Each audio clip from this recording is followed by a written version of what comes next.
Hello guys, welcome back to my channel. আশা করি তোমরা সবাই ভালো আছো, আমিও খুব ভালো আছি। চলে এলাম বান্ধবীর রান্না পুজোয়। ওর হাতে হাতে একটু কেটে ধুয়ে দিলাম, কেটে বেছে ধুয়ে দিলাম। তো এদিকে বসে গেছে ঠাকুরের ভাতের রান্নার ব্যবস্থা। তো এদিকে ভাত হচ্ছে, এদিকে মামা ভাজাভুজিগুলো করছে। বিকেল থেকে আমরা কাটাকুটি করে দিলাম। ঘরে বসেই ছিলাম একা, তো ডাকতে গেল যে ঘরে একা বসে আছিস, আমার সাথে করে দিবি। তো সেই জন্যে গেলাম। আর এখানে হচ্ছে ও করছে চালতাটাকে, মানে হামল দিস্তায় ছেঁচে রাখছে, চালতার টক হবে। আর দেখতে দেখতে বাচ্চা চলে এসছে। তো আমার বাচ্চা তো ফেভারিট, তোমরা জানোই। তো ওর গালটা টিপে দিলাম, ওকে একটু কুচুমুচু করে আদর করে দিলাম, ওর পিছনে একটু লেগে পড়লাম। তো তারপরে বাড়িতে গেলাম একটুখানি, বাড়িতে মায়ের সাথে দেখা করে মেয়েকে নিয়ে আসবো বলে। তো গাইস, এইখানটায় এই অবস্থায় খালে, হ্যাঁ সিধে রান্না পুজোয় যাচ্ছি, এখন যাব।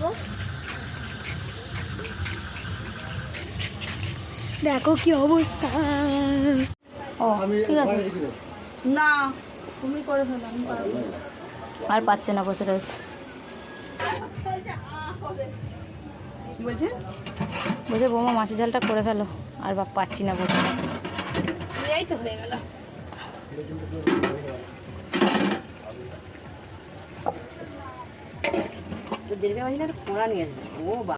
ও নুনে দিদির আবার নিয়ম আছে, মানে রাত্রিরে রান্না করে গরম মানে খেতে পারবে, ভাতে জল দেওয়ার আগে খেতে পারবে।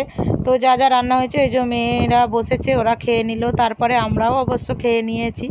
দিয়ে খেয়ে রাত প্রায় 1টা বেজে গেছিলো। চলো আমরা যাচ্ছি নুনে দিদির বাড়িতে রান্না পুজো খেতে। এই যে দিন মাথা বেরিয়ে পড়েছি অন্য দিনের মতো। রান্না পুজোর এখন দেখি কি কি রান্না করেছে। না দেখি না, তোমাদের তো দেখিয়েছি। আমি একটু খাবারটার ভিডিও করবো, ফোনটা নিয়ে যাচ্ছি।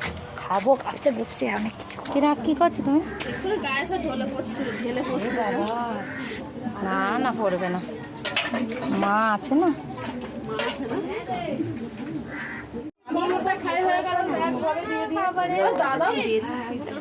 বাহ গুড।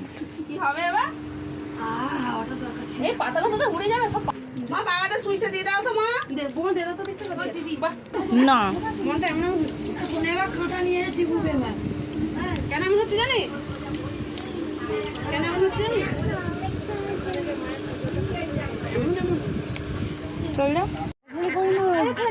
আমরা এখন খালের জলে হাত ধুচ্ছি গাইস।